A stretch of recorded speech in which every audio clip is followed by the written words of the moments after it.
आज वो सर्प जीवित हो गया, आज्ञा लेकर के चल पड़ा महाराज परीक्षित को डसने के लिए। और जैसे उधर वो सर्प चला गया महाराज परीक्षित को डसने, और इधर जैसे ही लोमश ऋषि ने नेत्र खोला महाराज, और जैसे ही नेत्र खोला कहने लगे बेटा तुमने श्राप व्यर्थ में दे दिया। उसमें तो महाराज परीक्षित का कोई दोष नहीं था, उनके सर पे तो कलयुग बैठा था। हे बेटा तुम अपना श्राप वापस ले लो।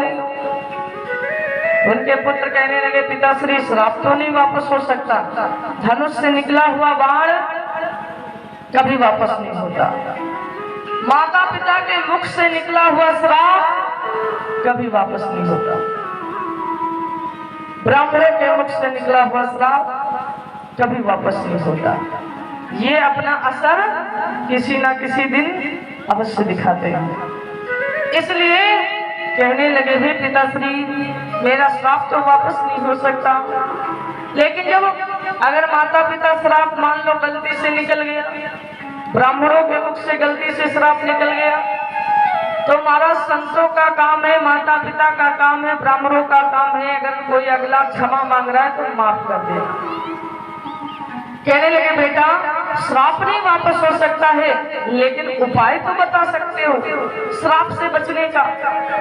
कहा हाँ पिताजी ये हो सकता है। आश्रम के शिष्यों को बुलाया, जो शिष्य पढ़ाई कर रहे थे आश्रम पे उनको बुलाया और महाराज परीक्षित के यहाँ भेज दिया, जाओ महाराज परीक्षित को संदेशा पहुंचा दो कि आज से 8वें दिन तुम्हें तक्षक डसेगा, इसलिए आप अपने मुक्ति का द्वार अवश्य ढूंढ लें। और इधर महाराज परीक्षित जब अपने घर को पहुंचे थे ना, अपने आप मुकुट उतार कर जब रख दिए थे तो बार बार उन्हें ग्लानि हो रही थी। जानते हो कौन? इसलिए ग्लानि हो रही थी कि आज मैंने एक संत का अपमान किया, एक ऋषि का अपमान किया, मेरे हाथों से इतना बड़ा पाप कैसे हो गया।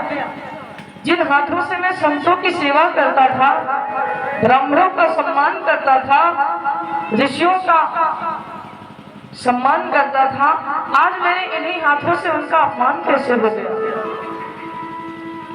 यही बैठे सोच रहे थे, बार बार ग्लानि कर रहे थे, पछता रहे थे। और जैसे इस प्रकार से महाराज सोच रहे थे, पछता रहे थे, पश्चाताप कर रहे थे, तब तक उधर से आश्रम के शिष्य आ गए। हे राजन मैं आपके पास संदेशा लेकर के आया हूँ। राजा परीक्षित ने कहा कौन सा संदेशा और तुम कहाँ से आए हो? तो वो शिष्य कहने लगे मैं वहीं से आया हूँ जिसका आप अपमान करके आए थे। कहा अच्छा क्या संदेशा लाए हो? सारे शिष्य कहने लगे हे राजा आप अपने मुक्ति का द्वार ढूंढ लो, अन्यथा आज से 8 दिन बाद तुम्हें तक्षक नाग डसेगा, तुमको श्राप मिला है। महाराज परीक्षित ने जैसे सुना उस श्राप को स्वीकार कर लिया और कहा आप सब जाओ आश्रम पे, मैं अपने मुक्ति का द्वार अवश्य ढूंढूंगा। जैसे इस प्रकार से कहा महाराज, वैसे ही महाराज सारे शिष्य चले गए। महाराज परीक्षित मन में विचार कर रहे हैं अच्छा हुआ मुझे श्राप मिल गया, मैंने एक ऋषि का अपमान किया था, मैंने एक संत का अपमान किया था, हमसे बहुत बड़ा पाप हो गया था। अच्छा कभी कभी ऐसा हम लोग के भी साथ होता है, जानते हो कभी कभी हम लोग कहीं जा रहे होते हैं और कभी कोई बात नहीं होती, अचानक किसी से लड़ाई हो जाती है, थोड़ी सी बात और धीरे धीरे करके इतना क्रोध आ जाता है कि बात आगे तक बढ़ जाती है, लड़ाई हो जाती है। उसके बाद जब हम लोग घर जाते कभी कभी तो बैठते हैं यार इसे अच्छा ना बोलते, वहां से चले आते तो ऐसा ना होता, पश्चाताप करना पड़ता है। ऐसे ही महाराज परीक्षित पश्चाताप कर रहे हैं। महाराज परीक्षित सोच रहे हैं मैं कैसे उस तक्षक नाग से कैसे बचूंगा, और वो तो मुझे डसेगा, अगर तक्षक नाग डसेगा तो मुझे मुक्ति नहीं मिलेगी।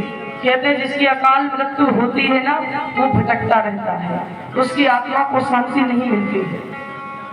इसलिए आज महाराज परीक्षित मन में विचार करते अगर तक्षक मुझे डसेगा तब तो मेरी मुक्ति भी नहीं होगी, मैं कैसे अपने मुक्ति का द्वार ढूंढूं। मंदिर जाते हैं, संतों के पास जाते हैं, लेकिन उनको कहीं चैन नहीं है।